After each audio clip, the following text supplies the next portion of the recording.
পুরুষত্ব বনাম পুরুষতন্ত্র। আজকে ঢাকা লিড ফেস্টে এসে এরকম একটা আলোচনা শুনছিলাম। মঞ্চে যারা ছিলেন তারা প্রত্যেকেই বিখ্যাত নিজের নিজের জায়গা থেকে।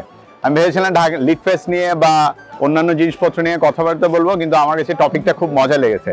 একজন পুরুষ হিসেবে আমাকে জিজ্ঞেস করা হয়েছে আমার চিন্তা ভাবনা কি পুরুষতন্ত্র বনাম পৌরুষত্ব এই বিষয়টা নিয়ে। আচ্ছা, আমার কাছে প্রথম যে জিনিসটা মনে হয় সেটা হচ্ছে নারী পুরুষের ভেদাভেদ থাকবেই। ফিজিওলজিক্যাল কারণে হোক, বায়োলজিক্যাল কারণে হোক, সোসাইটাল কারণে হোক, ভেদাভেদ থেকে যাবে। এই ভেদাভেদ আসলে অনস্বীকার্য নয়। আমরা ক্যাসেট টেপের যুগ থেকে আমরা অলরেডি ডিজিটাল গানের যুগে চলে এসেছি, কিন্তু আমরা অনেক কিছু গত 1000 বছরে চেঞ্জ করতে পেরেছি। যে কটা জিনিস চেঞ্জ হয় না তার ভিতরে একটা ভেদাভেদ থেকে যাবে। কিন্তু ভেদাভেদের সাথে আমাদেরকে মাথায় রাখতে হবে পরের ধাপটা।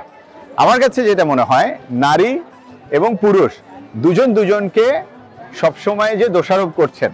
নারীরা সারা জীবন বলবেন যে তারা ভিকটিম, পুরুষরা সারা জীবন বলবেন আমরা কত আত্মত্যাগ করেছি।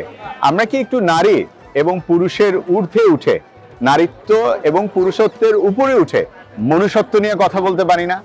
আমরা সবাইকে গিয়ে একটু মানুষ হিসেবে ট্রিট করতে পারি না?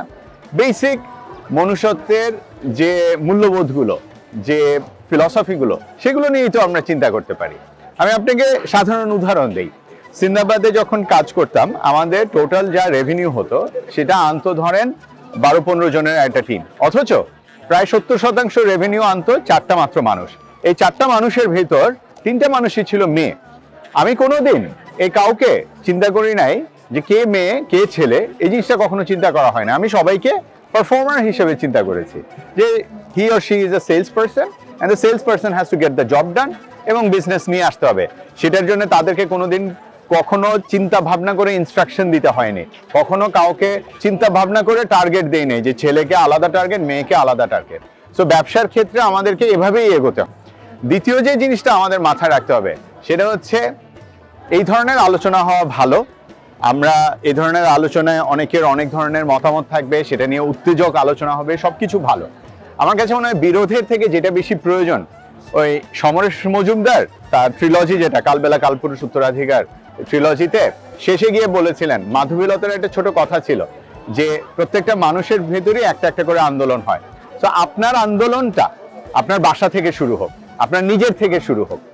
সেটা আপনার বাসায় আপনার পাতে মুরগির রানটা কে বেড়ে দিচ্ছে এবং কাকে দেওয়া হচ্ছে সেইটা ঘুচানো থেকে আমার অফিসে জন্মদিনের কেক কাটার পরে কেকটা টুকরা টুকরা কে করবে সেটা নির্ধারণ করা। এই সমস্ত কিছু থেকে আপনার ছোট ছোট স্টেপটা শুরু হোক।